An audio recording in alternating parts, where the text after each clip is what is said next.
Punta tayo sa garden ni Tata Rohil. Sa garden niya. Manguha tayo ng mga bunga.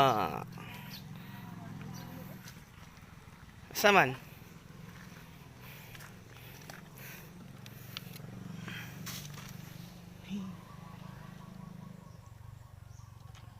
Pang-ulam sa umaga.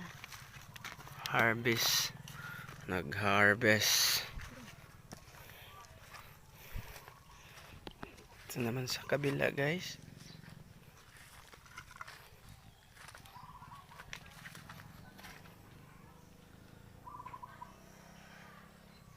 Pwede na. Ito. Bata pa.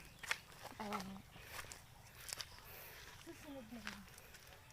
Next time ka na lang.